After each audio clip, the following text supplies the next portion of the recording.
torcida. Já está havendo com a questão do JP Galvão, quando ele, então, diz que vai tirar e vai dar oportunidade para os mais jovens. Algo que, de certa maneira, estrategicamente, tanto o Natan quanto o outro, agora me esqueci o nome, o Gustavo Nunes, são dois jogadores jovens e de muita velocidade. No momento que se troca no meio do segundo tempo, pega o time estafado, o time adversário estafado, e daí é aquela motivação que era mais ou menos o que o Renato lançar uma provocação na mesa. Resguardadas as proporções, os impropérios que o presidente da República estabeleceu lá de comparação com o Holocausto, então o que o Lula falou lá atrás criticando a ação de Israel, ele estava certo.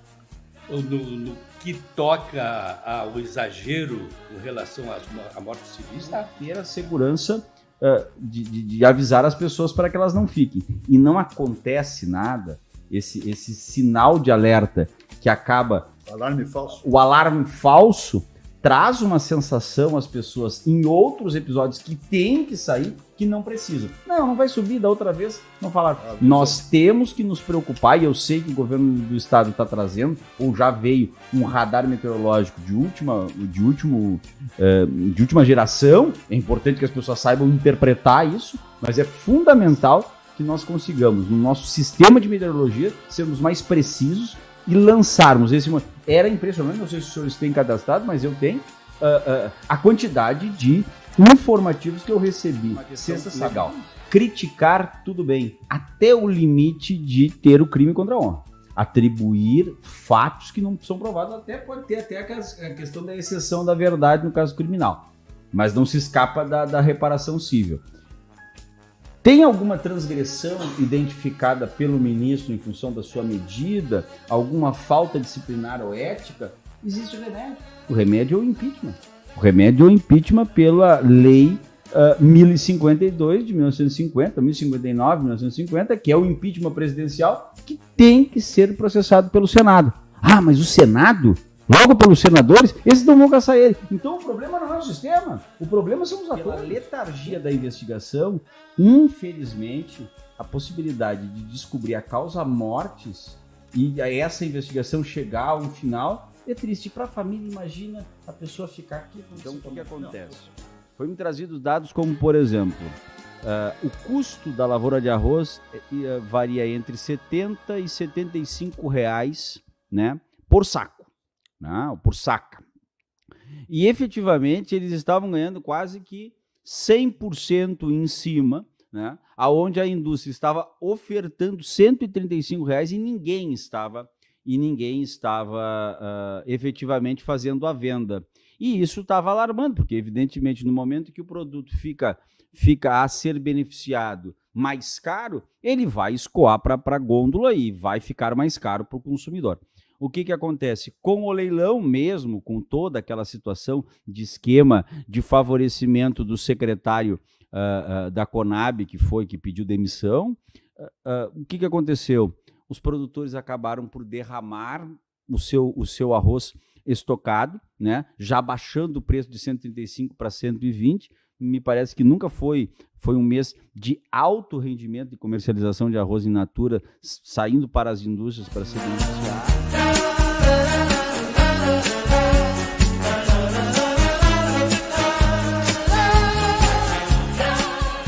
Programa Atividade, chegando para mais uma edição nesta terça-feira, 18 de junho de 2024. Minha gente, 18 de junho, passamos de viagem a metade do mês 6, e eu estou aplaudindo aí, não sei se com muita convicção, a chegada do mês 7, porque a gente vai caminhando, né? Vai rodando, né? É tempo que se viveu, se passou, né? Vamos indo para uma jornada diferente. Então, isso é preocupante, né? Para quem tem uma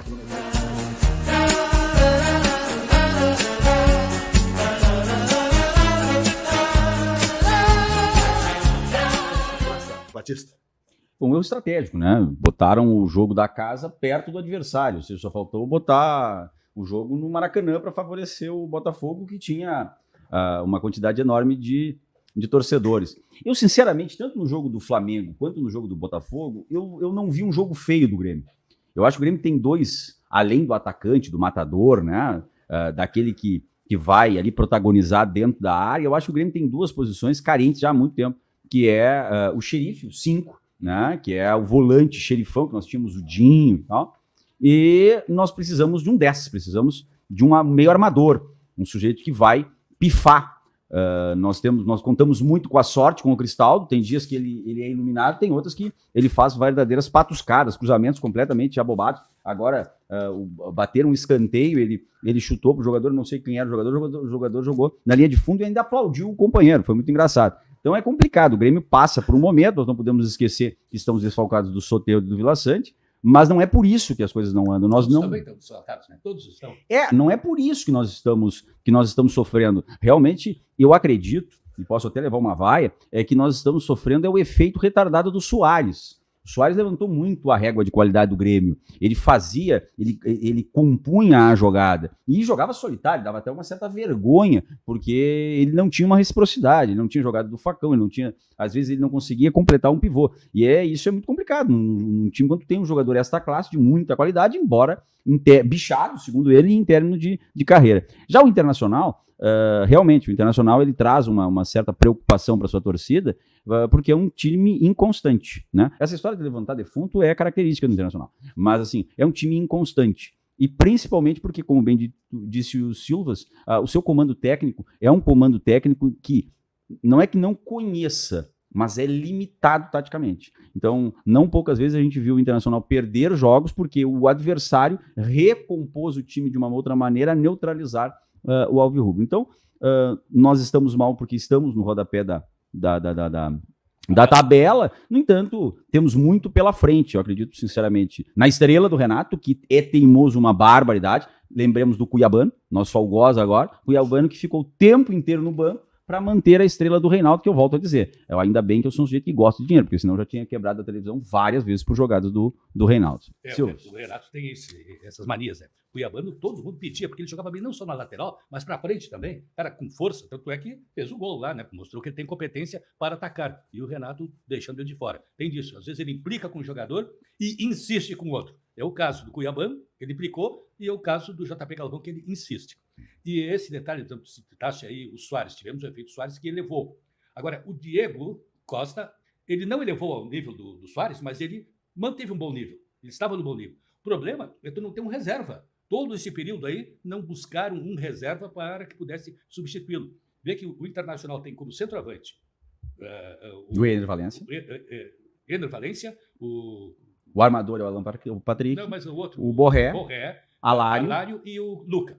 Tem 4 centroavantes. O Grêmio tem 1.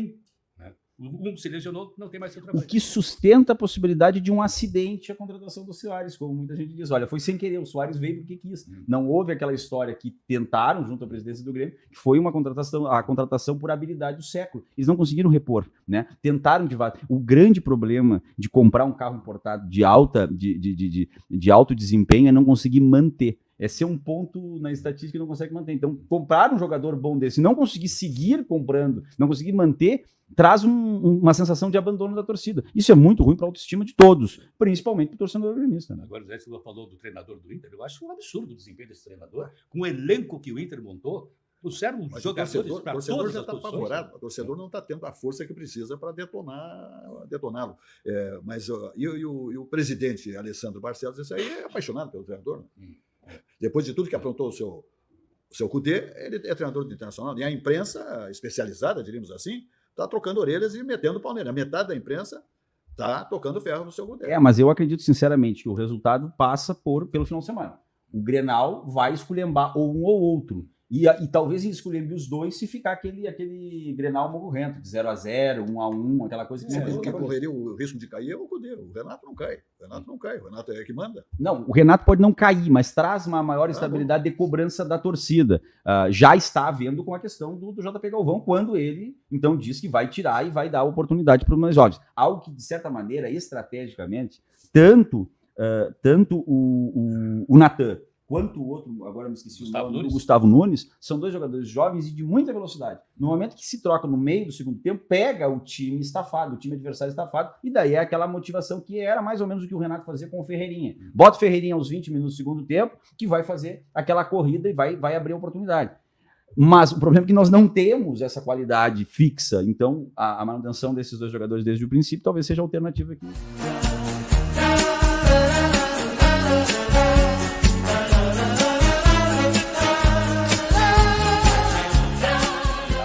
massa arrasar, outros que tinham que moderar, e não podia ser, até porque a própria imagem de Israel caiu muito, né, no cenário internacional. Aliás, os americanos não estão mais apostando e apoiando esse tipo de conduta. E justamente até na morte dos civis. Isso é uma coisa que choca, todo mundo Chacina. sabe, né? Sabe que Israel tinha o direito de fazer uma retaliação com o Hamas, em função daquele ato terrorista lá, que matou 1.200 pessoas, mas só que essa retaliação acabou sendo uma coisa por demais... Foi tiro no pé do próprio Israel. É. Israel acabou, né, perdendo o prestígio internacional, que é um país que tem uma respeitabilidade no cenário internacional, um país com liderança, com cientistas, com ganhadores do Prêmio Nobel da Paz, né, um país de alta tecnologia e tudo mais, acabou perdendo prestígio, inclusive do seu maior aliado, os Estados Unidos, que passaram a pressionar para que moderasse as suas ações e mesmo assim nós tivemos aí uma sequência de conflitos que acabam vitimando também soldados israelenses. Ontem, por exemplo, nós tivemos 8 soldados israelenses mortos numa tacada só, numa emboscada do Hamas. Hoje tivemos 17 integrantes do Hamas mortos. Quer dizer, a carnificina ali continua. E o pior é que não se vislumbra, né, uma solução para o conflito. E essa solução, né, na proposta dos Estados Unidos, que é o grande aliado de Israel, passaria pelo término das hostilidades com a libertação total dos reféns que estão de posse do Hamas, que é uma grande reivindicação da população israelense. Todo fim de semana, em Tel Aviv, em Jerusalém, sábado, domingo, tem manifestações na rua, as pessoas pedindo pela volta dos reféns para casa, pedindo que Netanyahu haja nesse sentido. E não está se vendo uma solução para isso. O que temos é a continuidade do conflito, como eu disse, ainda vitimando mais soldados israelenses, como aconteceu ontem, né? Então, com essa mudança de gabinete, né, a saída de opositores, que são opositores do Netanyahu que saiu, ele vai negociar com seus outros integrantes. Havia uma pressão muito grande para que Itamar Ben-Gvir, que é o ministro da Segurança Nacional, passasse a integrar esse gabinete. Ele é um dos mais radicais, daqueles mais radicais de Israel, que quer a destruição total, que é a carnificina, não importa o que aconteça, desde que Israel alcance seus objetivos. Então, mas pelo menos essa possibilidade aí está afastada de momento. Mas o fato é que nós ficamos assim no limbo, sem saber qual vai ser assim o resultado dessa mudança de governo do gabinete de guerra de Israel. Mas eu tenho a impressão, Jurandir, que nessa mexida os civis serão privilegiados, porque o mínimo que pode acontecer é menos pessoas envolvidas nesse conflito perdendo a vida. Crianças, mulheres, homens, enfim. Gente que não tem nada a ver com o episódio, que morrem graciosamente por estupidez dos comandantes que eu digo dos países, ou do terrorismo, ou de próprio Israel. Comandos de lado a lado, ali que são os responsáveis maiores por isso, né? Começou pelo Hamas, por aquele atentado tenebroso, que deu margem a Israel fazer uma resposta. E a resposta de Israel extrapolou todos os limites a ponto de o país ficar desacreditado perante boa parte da comunidade internacional e dar margem ao crescimento do movimento pela criação do Estado da Palestina. E meu entendimento é o que tem que ser feito para resolver o problema.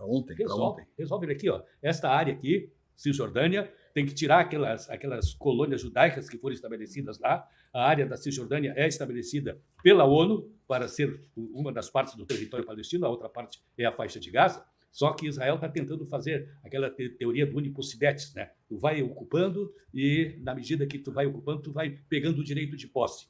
Mas não, aquela área é determinada pela ONU para os palestinos. E está havendo muito conflito ali também. Está sendo sobrepujado pelo conflito que está acontecendo em Gaza, que é muito maior, repercute muito mais. Mas estão acontecendo confrontos, estão morrendo palestinos ali também, naquela área. Então, aquilo é preciso ser respeitado. Essa área da Cisjordânia, a área de Gaza, é fundamentalmente negociar com a representação palestina moderada, que é a autoridade palestina, que tem o Fatah como partido que a conduz. Tá? Negociar com esses que já declararam publicamente, aceitam o Estado de Israel, em troca do Estado da Palestina. Então tem que buscar o diálogo com essas partes que negociam, que aceitam, não tentar resolver a questão com o Hamas.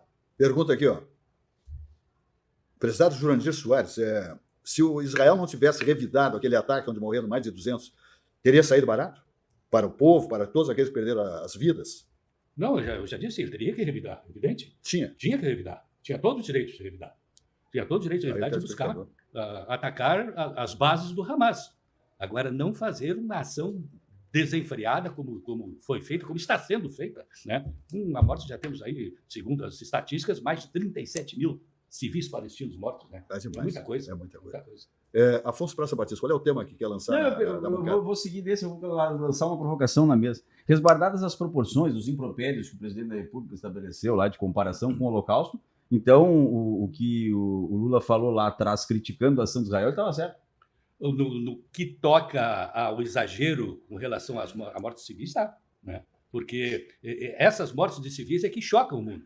Porque um número muito grande são homens, mulheres, crianças, tu vê as imagens. Sabe o que, analisando a sua, eu não tenho conhecimento de causa, é que parece uma ação política, simpática a quem apoia, né? Aos compatriotas. Não, como matou 1.000 e tantos nossos aqui, a Sorrel, nos pegou a traição, então eu vou fazer uma contraofensiva e vou mostrar o nosso poder militar e as áreas dos outros lá que estão do lado deles, mesmo que a força. Por quê? Porque esses caras do Hamas são não teóricos, ativistas, extremos que vão à batalha para morrer. Ou seja, matá-los não é uma coisa fora de série. Matá-los, eles estão ali para o jogo mesmo. E o que mais me surpreende, Israel tem, não somente na sua qualidade, até mesmo de defesa pessoal, o seu exército, toda a qualidade do exército israelense, mas ele tem uma capacidade de inteligência. Ou seja, poderia agir de maneira cirúrgica. Exatamente, isso aí. De maneira estratégica e cirúrgica, sem a necessidade de derramamento de sangue de pessoas. Sabia onde é que estavam assim, os pontos básicos do Hamas lá em Gaza? Aqueles túneis onde eles ficaram, né? Então, tinha que fazer atividades cirúrgicas. Então, essa pergunta do nosso telespectador, me parece... Poderia haver a retaliação? Sim, desde que com a inteligência e no ponto certo. Não com essa situação política de não vão tocar na gente e eu vou mostrar que nós temos força. Aí realmente a antipatia porque mundial... o Hamas domina aquela região lá como os traficantes dominam as favelas. O povo é subjugado. Eles usam o povo como massa de manobra. Então, na medida em que esse povo passa a ser atacado e morto em número extraordinário, como está acontecendo lá, esse povo, ao invés de se voltar contra o Hamas, ele acaba se voltando contra Israel, porque é Israel que está... É uma crise humanitária. E aí, o que acontece?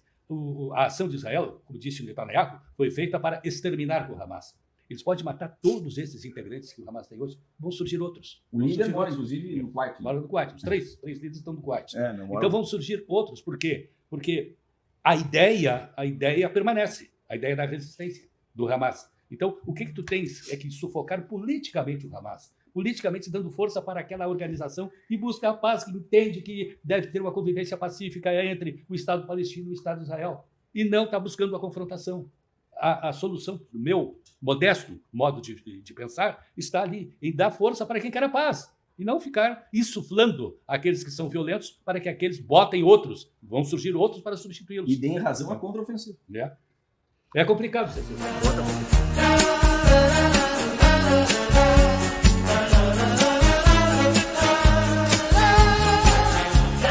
Preocupado com o nosso aeroporto, Cecília. Eu também. Amanhã temos uma decisão por lá. Olha. Eu vou dizer uma coisa para ti. Um passarinho me contou que a Fraport está a fim de descalçar essa bota.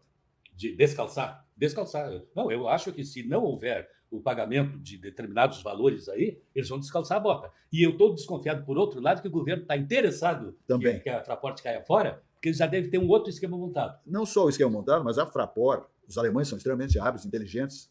O que acontece? Como esse aeroporto está numa região, numa área que poderá ser alagada novamente, e a contenção não se faz, e força de expressão 24 horas, eles pensam, como é que nós vamos botar mais capital, mesmo com o que o governo nos deve ainda no tempo da pandemia, mais do que o governo poderá atracar de recursos para a recuperação do aeroporto, mas nós vamos ficar aqui assim, naquela base do cortando o prego, tá compreendendo? Daqui a pouco dá uma enxurrada de novo, vamos embora de novo, para tudo aqui, para o aeroporto, é um prejuízo monumental. Então, eu acho que os alemães, com essa enchente, chegaram à conclusão que eles fizeram um negócio que não imaginavam, mas que o risco é muito grande de acontecer algo de muito prejuízo novamente. E não se descarta essa possibilidade. Por quê? Está chovendo de novo aí no interior, tem zonas alagadíssimas aí no interior do estado, pessoal se mandando de casa. O governador estava viajando em Santa Catarina, voltou correndo, alarmado com a situação que estava em vários municípios do interior, Cruzeiro do Sul, etc. e tal, cheias, etc. e tal. A entrada de Porto Alegre pelaquela rua de Paralelepípedo, lá de lá, está fechada, já está embaixo d'água. Exatamente. Ali é onde é o Grêmio Guilherme Michel. Eu não sei se ali é Guilherme Michel, aqui pega Guilherme Michel lá em Canoas. Aquela que pega, que a gente entra pela Freeway ali. Eu acho que ela continua sendo Guilherme Michel aqui em Porto Alegre também. Não sei, aqui é justamente onde tem o CT do Grêmio. Ou é Guilherme Ipiranga, ou Teixeira. Tá bom, muito bem. Então, Pois é, mas tu sabe que esse encontro é incrível, né? Hoje, reunião do governo com a Fraport. O governador do estado não é convidado a participar. Mas é amanhã a reunião. É não amanhã? É Pois amanhã. é, mas o governador não está convidado. Não está convidado a participar. Eu sei que ele estava viajando, foi pegar um voo em Florianópolis e voltou. Isso eu sei, hoje eu fiquei informado disso aí. Agora, se ele voltou a viajar, se ele está indo a Brasília, se realmente ele não foi convidado, é um erro A informação absoluto. de hoje... Eu diria até que é uma grosseria. Sim, a informação de hoje é que ele Apesar não de foi que o governo do Estado não está sendo chamado para aportar recursos absolutamente nada, né? Porque é uma relação Fraport com concessionária do Aeroporto Salgado Filho com o governo federal. Mas o raciocínio dos senhores é muito correto. Nós estamos numa coisa que eu até nem escutei, nós estamos numa situação de insegurança climática. Porque no início do mês, quando houve a baixa do Guaíba, houve aquela baixa total do Guaíba, nós escutávamos com os meteorologistas famosos do Rio Grande do Sul que junho todo seria de bons ventos e que nós teríamos agora a preocupação com a seca, com a estiagem em demasia, que nos próximos meses não teríamos nenhuma situação fora do comum. E essa situação que nós estamos enfrentando agora, segundo especulações, ela pode chegar ao status das cheias de novembro. Né? Sendo que nós temos agora, já está estabelecido, chuvas torrenciais a começar agora à meia-noite e que podem superar de 100 a 150 milímetros. Então, há uma insegurança climática no que se refere à questão de voltar a investir em áreas que tiveram isso, porque não há segurança nenhuma de que nós não tenhamos um evento agudo como tivemos agora em maio. E isso é uma coisa muito difícil de ser prevista. Outra questão, e fica aqui uma situação de alerta, é que esse tipo de manifestação frustrada que aconteceu no final de semana, olha, cuidado, saiam de casa, vai alagar, porque, claro, é aquela situação de ter a segurança de avisar as pessoas para que elas não fiquem. E não acontece nada, esse sinal de alerta que acaba...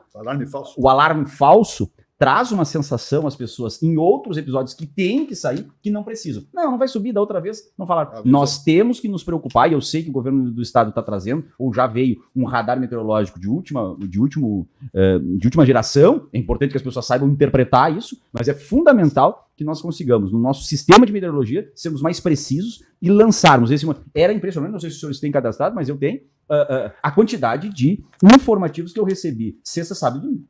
Sabe? Cuidado, enchentes, sua área de enchentes, vai ter tormenta, vai ter vento.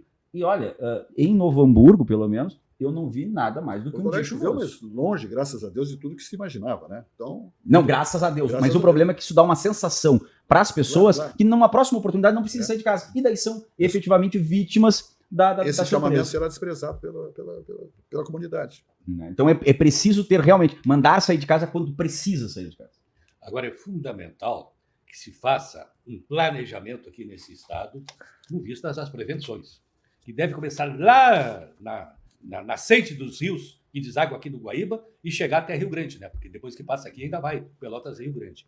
É fundamental que se faça um esquema de ações preventivas a serem tomadas, né? Construção de diques, construção de barreiras, colocação de bombas e manutenção de bombas para não acontecer como ocorreu aqui em Porto Alegre, que a água, toda essa inundação aí, não foi a água do Guaíba que tenha transposto o muro. O muro não foi transposto.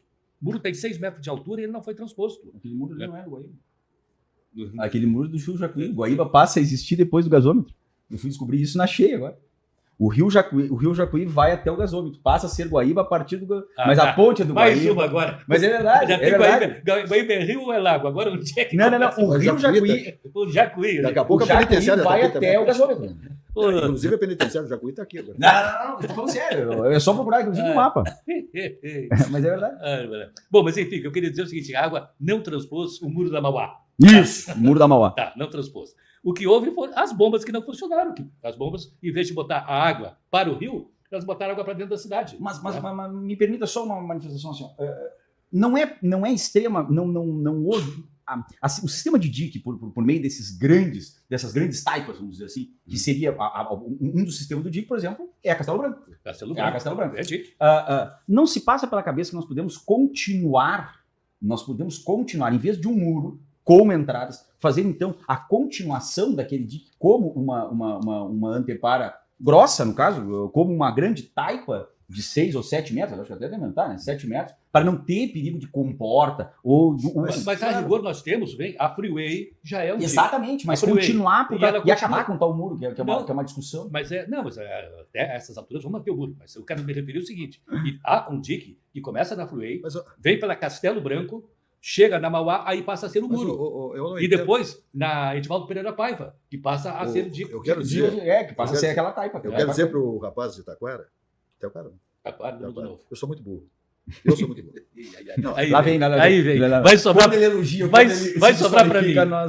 Vai sobrar para mim. Taquara não teve enchente. Teve, claro. Afogou-se alguém lá? Morreu gente, inclusive. Claro. Qual é o rio Taquara? Não tem? Paranhama. Taquara tem 2 rios. Sinos e Paranhama. Rio dos Sinos e Rio Paranhama, que por sinal se encontram ali em Taquara. Tem a junção dos dois ali. Muito bem. Eu quero dizer o seguinte, não tem bomba, não tem máquina, não tem nada. Esse muro é fria, é fake. Esse muro é fake. O Jurandir, o muro não segura nada. Porque o muro, ele tem uma extensão. Ele não contém pelas suas brechas. E a pressão da água faz com que a água venha por baixo de tubulações, de bueiros, de canalizações. Essa aí é fria. O cara que diz que... eu quero ver o cara sentado, está aqui o programa de exposição, 1h30, para quem me convencer que o muro segura uma enchente no centro histórico de Porto Alegre. Em primeiro lugar, quando chegar lá no embarcadeiro, naquele negócio lá, a água faz a volta. Opa, eu estou por aqui. A água é uma cobra, uma minhoca, ela vai embora, Jurandir. A pressão da água, tu diz, o muro tem 6 metros, 8 metros, 12 metros. Sim, é pior ainda, porque ele faz isso aqui e ele manda. Tinha verdadeiro chafariz na Praça da Alfândega, de bueiros cuspindo água ali. Porque as bombas não botaram água para fora, ao invés de cumprir o papel delas, de botar água para fora. Mas não tem bomba que segure isso, Jurandir. Tu acha que bomba vai segurar uma enchente destas proporções, Jurandir? Não tem, Jurandir. Não tem bomba. Pode o poder público municipal não ter feito o que tinha que ter feito. Agora, essa enchente podia ser menor o prejuízo. E isso eu concordo. Se tivesse as bombas devidamente atuando, legais, funcionando devidamente. Tudo bem. Agora, que ia ter enchente, ia ter enchente. Nós temos que trazer aqui a arquiteta Bergamaschi, que já deu entrevista para o Correio do Povo, para a Rádio Guaíba e tal, e ela que participou da construção do muro. Tá? Mas claro, quem participou da construção do muro vai dizer que o muro é maravilhoso. Mas assim, o Silva falou uma coisa que é muito importante, que é o retorno da água pelo esgoto a pressão obriga a água a voltar. A questão do nível do Guaíba. A questão é a seguinte, falei agora no escritório, tive uma reunião de 3 horas agora com um cliente que tem sistema de irrigação, é lavoureiro, empresário, tem empreendimentos em Porto Alegre, empreendimentos no interior e tal, e nós estávamos comentando, que é o assunto do momento ainda. E eu defendo muito a questão das tais comportas estanque, que são o que é? É a expulsão da água do esgoto pluvial mediante motor. E quando levantar o nível a determinada questão de risco que vai entrar na cidade, então elas selam. Ele diz que existe um sistema que é por gravidade. Eu não estou falando bobagem. Existe um sistema por gravidade. Quando chega, ele fecha automático. E esse sistema não é na Holanda. Esse sistema é em lavoura de arroz no Rio Grande do Sul. É só uma implementação para não voltar. E daí eu não preciso de bomba. Eu só preciso expulsar a água. Tu citou Holanda. Holanda é abaixo do nível do mar. Holanda já teve inundações.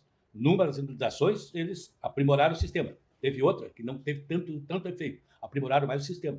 Eles estão protegidos, estão abaixo do nível do mar e estão protegidos. É fazer sistemas, né? Nós aqui não temos sistema nenhum, Jurandir, praticamente. Não tem porque não foi feito. Mas o que acontece? A freeway, ela tem uma elevação, tá certo? Sim. Ela faz um dique. Muito bem. Do aeroporto, tudo é se canalizar isso aí, mas tem que fazer. Não adianta dizer. Tem que fazer o poder público, a prefeitura, o governo federal, não sei quem. Faz por baixo, com as bombas lá embaixo. Por exemplo, chega aqui na Castelo Branco, para chegar na rodoviária, por exemplo, olha a altura que é aquilo ali. Se tu tubulasse aquilo ali por fora, tem aqueles armazéns antigos, todos quebrados ali embaixo, aquilo ali, a água quase com a pressão lá de cima vem embora. Com as bombas, é um abraço para jogar para dentro do Guaíba. Mas isso não existe. A água fica retida, ela fica presa, aprisionada. A mesma coisa lá do aeroporto. Canaliza tudo aquilo lá, faz uma canalização, passa por baixo de freio de tudo, lá por perto do CT, do Maitá, e vai jogar isso tudo no Guaíba, rapaz. Mas tu precisa ter bomba, porque senão... Que vai mas tem que tubular, mas não adianta ter só bomba, João. Tem que ter grandes... a saída, tem que ter fluxo para sair. Galerias. Sim. E bota lá na ponta essas bombas, é um abraço, meu guri. Mas tu tem que ter bomba para bombear, se não tiver bomba... Mas peraí um pouquinho, os caras... A bomba, eu pergunto, essa bomba que tem ali na Mauá, por exemplo, que botou água para dentro, ela não tem uma saída para o rio? Deve ter, porque senão não teria razão de ter a bomba ali, que a função dela é tirar a água daqui e botar para lá. Tá bom, mas agora ela canaliza a água para onde? Então tá tudo entupido? Eu não sei. Como é que ela deveria canalizar para o rio, da Mauá para o rio. Aquilo aí foi um horror. O que aconteceu? Ela estava vindo a água do rio e botando para dentro. Ao contrário. Mas aqui não vai nenhuma... Ou seja, tem que ter uma canalização. Mas Tem que ter. Exatamente. E na ponta da canalização, junto à Guaíba, que ela vai levar, a bomba. Pois é, só que a bomba não funcionou. o que o senhor está falando é o seguinte, infelizmente é uma cultura do brasileiro. Sabe qual é a diferença entre o caro e o barato? O caro pode ser R$100. Só que é o seguinte, se for caro na televisão, vai dizer R$100. Se for barato, é 100 pila. E essa é a grande questão. É impressionante como os governantes estabelecem, por exemplo, o prefeito de Porto Alegre chega e diz assim, ó, nós vamos gastar 100 milhões de reais para limpar a cidade. Mas o investimento em modernização do sistema de defesa da cidade custa 400 milhões. Ou seja, parece que a prevenção ela é mais cara do que depois consertar. E não é verdade. Depois reparar o problema que a gente não previne é 10 vezes mais caro. E a gente tem que saber o seguinte, esses eventos eles vão se repetir e vão se repetir seguidamente e, infelizmente, vai ter que se enterrar cano. O grande problema, meu caro Jurandir Soares, pela tua experiência, enterrar cano não conquista voto. Não conquista voto. Esse é o grande problema. Mas agora aqui vai conquistar. Tem um telespectador aqui dizendo o seguinte... Que fez e tal, vai conquistar. Olha o que diz aqui o seu Abreu. Ele diz o seguinte, chegar um candidato à prefeitura com a proposta de passar 4 anos resolvendo o problema de cheias em Porto Alegre, blá, blá, blá, não se elege. Eu não sei se hoje é assim ainda, né? Depois desse trauma. Depois desse Olha trauma, aqui, eu não sei. A mesma coisa que o Afonso acaba de dizer. Enterrar cano não dá voto. Hoje eu acho que já dá. Diante do trauma, eu acho que dá. Acho que muda. Chegar alguém que dizer assim, ó, nós vamos fazer um sistema de prevenção das cheias... Porque está todo mundo traumatizado. Quantos negócios que foram perdidos, quanta gente que já está saindo daqui, que não quer mais nem morar aqui. Tá? Muita gente falando do êxodo do Rio Grande do Sul. Pessoas que estão indo embora. Porque imagine, agora me dá uma bomba lá em São Luís Gonzaga. Outra coisa que eu vou dizer para vocês. Esse sindicato do Sindiareia, esses caras fazem dragagens, faziam. Fazia o sistema de... Aí os ambientalistas, esses caras ficam dentro de casa, no sofá, porque esses ambientalistas tudo é velho. 90% é velho. Velho inoperante. Não, tem. Aí o que eles dizem? Não pode, deixa assim, é com a papai, a natureza, é o meio ambiente, é o diabo quatro. O cara vem descendo areia, de lá de cima da nascente, isso é evidente, é lógico. E essa enxurrada assolou os rios, exato. Levantou o nível. O exemplo é o Riacho Ipiranga é um exemplo. A água vem tanta que leva a murada, aquela de lajes ou de concreto, bota abaixo, porque vai corroendo, tá compreendendo? Até que tira fora. Não é só água, é a pressão. É resto, é pressão, é areia, é barro. Aí não deixam, os caras vendem areia, a construção precisa de areia, estão buscando areia, sabe? Areia salgada, busco lá em Imbé, não sei aonde, Osório. Porque não deixa tirar areia aqui, né? Onde tem que tirar. Tu abres um gatilho para uma situação. Eu vi um podcast de um gringo. O gringo é um sujeito que ajudou aqui com bombas e tal, e teve várias denúncias de dificuldade de ajudar em Porto Alegre e Canoas. E ele salientou, por exemplo, assim, ó, a situação do transporte dos resíduos sólidos de Porto Alegre, que está esgotado. Denilio está com dificuldade, etc. e tal. Ele sugeriu, e aqui eu vou parafrasear, ele sugeriu o seguinte: por que não bota um preço por metro cúbico de transporte, entendeu? E paga para qualquer um? O cara chega lá com a sua caminhonetezinha, com um metro cúbico, vamos lá, R$30 o metro cúbico. O sujeito vai lá, descarrega, recebe um ticket e depois vai cobrar na prefeitura. Vai ser mais barato, não vai atrás segundo ele. É mais barato, não vai atrás de empresa. Está nesse momento numa situação de calamidade mesmo. Até porque é o seguinte, Porto Alegre reze para que não alague. A quantidade de lixo que tem na rua, e a gente sabe que os tentáculos do poder público é complicado. Mas vai a ideia, estou aí só replicando a ideia do gringo esse, das bombas lá. Que é a situação de universal, além, evidentemente, da distribuição de serviços. Vai ter gente levando de carrocinha. Olha a quantidade. Não sei se os senhores estiveram na Voluntários da Pátria, a quantidade de reciclados ali. As pessoas ali recolheram um monte de reciclados. Né? Por quê? Porque começaram a trabalhar em função do lixo, não tem uso doméstico como móvel, mas serve para reciclado. Então, talvez fosse essa questão de ampliação, não a necessidade de CNPJs, etc. Então. Aliás, pagos por hora ou por dia, onde a gente não sabe a questão da eficiência no manejo por da tarefa, talvez. Né? Por tarefa. Tem isso. Empreitada? Tem essa quantidade aqui, ó. Não, se for por empreitada, eu retiro o que disse. Se é por empreitada. Mas geralmente é por hora de serviço. Geralmente é por hora. Hora, claro. Combustível, transporte. Mas o cara vai fazer lá, ó. Tem que retirar esse monte de entulho aqui, que tu pode retirar em 15 minutos. Eu vou retirar em 1 hora, porque aí eu ganho cheio a cada hora. Exatamente. Agora, se for por tarefa, retirada desse entulho daqui, tu vai ganhar 30 pila? Ou eu vou fazer logo aqui para ganhar os 30 Mas é exatamente. Se for esse o contrato da prefeitura, que eu desconheço. Porque eu tenho informação de que é por hora, ou é por hora, ou é por hora.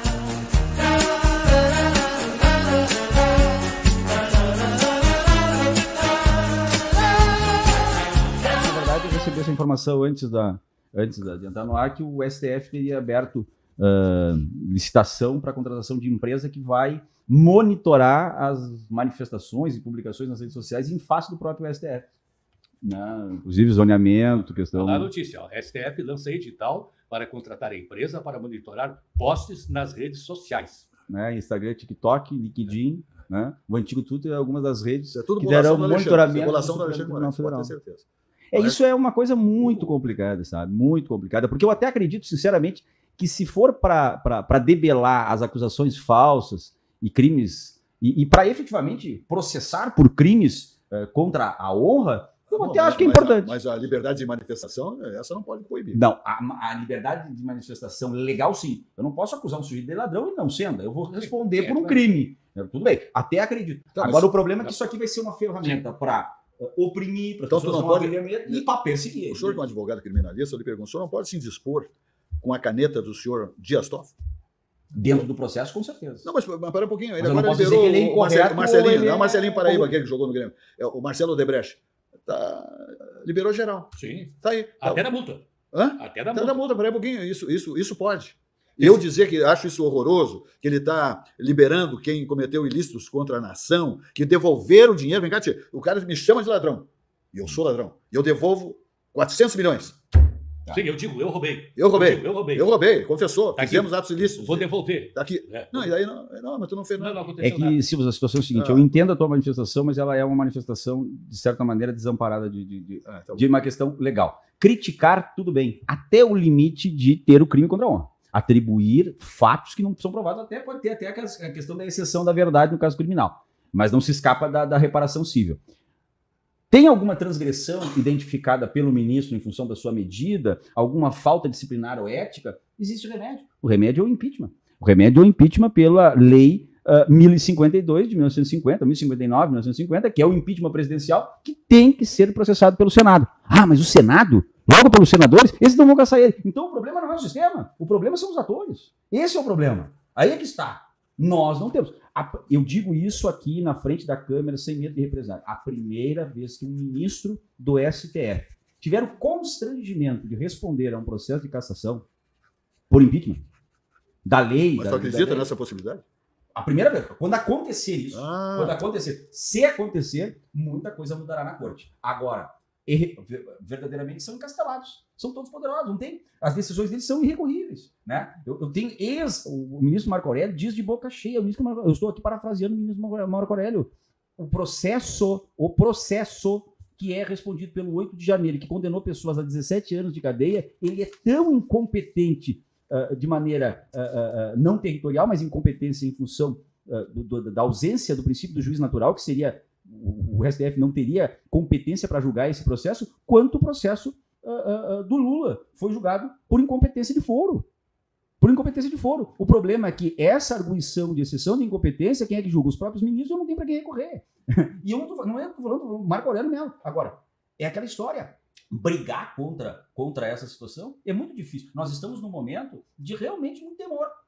Imagina, eu não vou poder manifestar a minha opinião até o limite de agredir pessoalmente. Eu posso criticar uma decisão, sem dúvida nenhuma. E eu devo recorrer ela nos autos. Eu só não posso chamar o ministro de ladrão. Não posso chamar o ministro de corrupto. Não posso, não tem prova disso. Vai responder. mas ninguém está falando que ele é ladrão, está Não, falando que ele liberou um ladrão. Tudo bem. Se esta empresa for para não críticas de que a decisão está errada, de que a decisão ela é extravagante, de que se a empresa passar por cima disso e for só em cima dos crimes contra a honra, daquilo que agride a família, ou ameaças de represália pública e tal, aí eu acho que está correto. Eu acho que está correto o STF fazer isso por uma questão até mesmo de segurança da própria corte. Agora, se isso descambar para represálias em função de direito de opinião, de expressão, aí sim, aquele que guarnece, que deve proteger a Constituição, está rasgando. Mas aqui, mas ele já rasgou no caso do Daniel Silveira.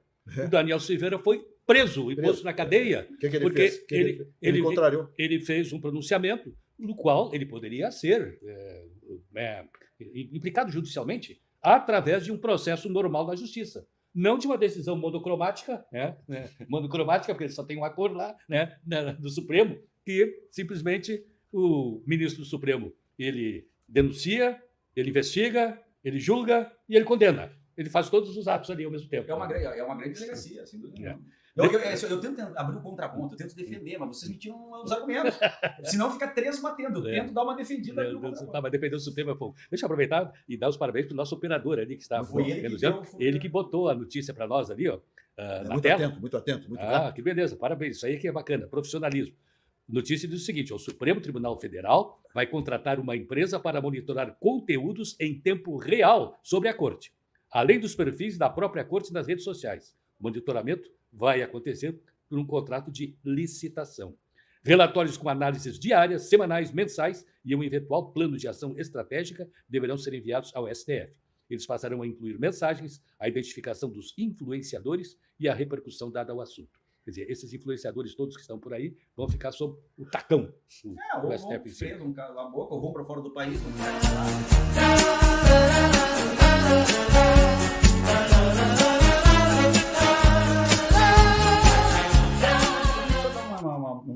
Uma notícia que ocorreu hoje, terminou o mistério daquela advogada desaparecida de São Leopoldo, que saiu para caminhar, foi encontrada a ossada, a Alessandra Delatorre. Eu tenho uma manifestação para fazer em relação ao episódio. E que foi encontrada. Eu, na verdade, imagino o sofrimento da família, né, nesse thriller de 2 anos, sofrendo, não sabendo o que aconteceu com ela. Curiosamente, ela é encontrada justamente no matagal em que fizeram buscas e não acharam. O que me soou muito estranho é porque a família, durante as investigações, fez fortes críticas à delegacia. E hoje, na coletiva, aqui não vai uma crítica direta à polícia, mas vai sim aqui só um apontamento. Na coletiva, houve vários elogios à investigação. E quem achou os restos mortais, a ossada, num muro de uma região militar, né, de área restrita militar, encostada ao muro, foram militares que foram fazer a limpeza do entorno do muro. Não foi a Polícia Civil que desvendou o local da onde está. Então, assim, a investigação efetivamente não foi um sucesso. Eles mantiveram ela, mas ela apareceu por conta. Ela, na verdade, alguém encontrou ela, mas não foi a polícia. Não foi a polícia. Não. E pior, pela letargia da investigação, infelizmente, a possibilidade de descobrir a causa mortes e essa investigação chegar a um final é triste para a família. Imagina a pessoa ficar, o que aconteceu com a minha filha, quais foram os últimos momentos. Mas o que é pior de todo esse noticiário em relação a esse episódio, esse crime, porque para mim foi um crime. Diz que ela não, olha só, acharam a ossada, não apresentava agressões. Ossada, olha um pouquinho, tem que ver se tudo mais legal. Não. E que ela teria morrido de mal súbito, numa mata densa. Mas para um pouquinho, que explicação é essa? É a explicação que a polícia deu. Não, e a melhor de todas. Mata densa. Não, mas nessas alturas pega só o ossada e chega a essa conclusão, que não, e na região. Não podia estar do braço. Né? E na região. Mal súbito. E lá ela foi fazer Cooper lá dentro do mato, no muro do exército lá. E na região disseram que não tinha presença de outras pessoas. 2 anos depois. 2 anos depois, sabe? Então, realmente, eu acho que... Esse aí é um caso que... E é muito triste, eu me lembro da família. Eu me lembro da família porque ela provavelmente morreu ali, é muito triste, é uma história de uma menina de 20, quase 30 anos e tal, uma advogada, mas é triste a família. Os pais que não sabem qual vai ser a resolução. Esse tipo de diagnóstico é tenebroso. Tenebroso. Não deixasse assim, ó, foi encontrada a alçada e tal, não temos pista. Não vou dizer aonde, na Rádio Gaúcha essa é a informação. Eu ouvi isso na Rádio Gaúcha. Eu ouvi a coletiva. Mal súbito, não, mas a notícia que eu ouvi da reportagem na Rádio Gaúcha é essa aqui. Inclusive que eles deduziram que foi mal súbito. Não, mas eu ouvi isso dos policiais. E numa mata densa. Quer dizer, como é que essa mulher ia fazer atividade física numa mata densa? Alguém é louco? Ela entrou e o que sugere? Que ela tenha se perdido, não achado a saída... E tal, mas ela pode ter sido atacada por uma cobra, ela pode ter sido picada por uma cobra, ela pode ter sido pega por outra pessoa, efetivamente, ter sofrido violência sexual que não aparece no osso. Esse para mim foi isso aí que aconteceu. Ela foi agredida sexualmente. Essa foi a causa. Porque vamos combinar, né? E ela fazia aquilo ali com certa frequência. Então ela foi notada, o cara armou, papapá. É muito triste, porque são suposições que infelizmente não tinha uma saúde, a guria tinha uma saúde normal, assim, quer dizer, daí vai dar um mal súbito lá no meio da mata. E outra coisa que eu vou dizer para vocês, para mim ela foi levada e trazida. Pode ter sido isso também. Como desova, no caso. Exatamente. Feito e desovado, mano. O que é surpreendente é que foi encontrada justamente no local das buscas, não foi exaurido. Mas foram com cães, farejadores. Não exauriram o local. E o que é mais importante, meus amigos, é o seguinte, é que o fedor de um cadáver em putrefação é algo que infesta. E ela estava próxima ao muro dos militares. Como que ninguém sentiu o cheiro? Como é que o vento ela não chegou ali nesse estado. Ela não chegou ali nesse estado, pode ter certeza. Ela foi levada e trazida. Eu sou meio Sherlock. Praça Batista. Agora eu vou abrir um contraponto de polêmica aqui para falar sobre o leilão do arroz, que vai se repetir logo ali na frente. Essa semana eu tive uma reunião com um corretor de arroz que faz compra para indústrias do centro do país e fiz essa pergunta. Sabedor que é a oposição histórica do governo federal e tal, e fui ver, né? E ele disse que o leilão da Conab e a anunciação do leilão da Conab serviu para trazer um pouco de sensibilidade aos produtores rurais que, com arroz já a R$ 135 a saca de 50 quilos, né, não estavam vendendo. Então, o que acontece? Foi-me trazido dados como, por exemplo, o custo da lavoura de arroz varia entre R$ 70 e R$ 75 reais, né, por saco, né, ou por saca. E, efetivamente, eles estavam ganhando quase que 100% em cima, né, aonde a indústria estava ofertando R$ 135 reais e ninguém estava efetivamente fazendo a venda. E isso estava alarmando, porque, evidentemente, no momento que o produto fica a ser beneficiado mais caro, ele vai escoar para a gôndola e vai ficar mais caro para o consumidor. O que acontece? Com o leilão mesmo, com toda aquela situação de esquema de favorecimento do secretário da Conab, que pediu demissão, o que aconteceu? Os produtores acabaram por derramar o seu arroz estocado, né, já baixando o preço de 135 para 120, me parece que nunca foi um mês de alto rendimento de comercialização de arroz in natura, saindo para as indústrias para ser beneficiado, e mais, o que é bastante importante nessa situação, uma certa conscientização desse equilíbrio de mercado, porque senão o produtor também, ele acaba, né, por de certa maneira, especular. Não esquecendo que o pequeno produtor, na saída do arroz, ele já deposita direto na indústria, ele não tem tempo de especular, ele precisa pagar as contas. Quem especula é o grande produtor, é aquele que tem arroz estocado e acaba ganhando cada vez mais. Portanto, o leilão não precisava ter tanto cara de comunismo, não precisava ter pacote com selo do governo federal, não precisava nada disso, mas, de certa maneira, ele foi benéfico para a conscientização dos produtores, assim me passou.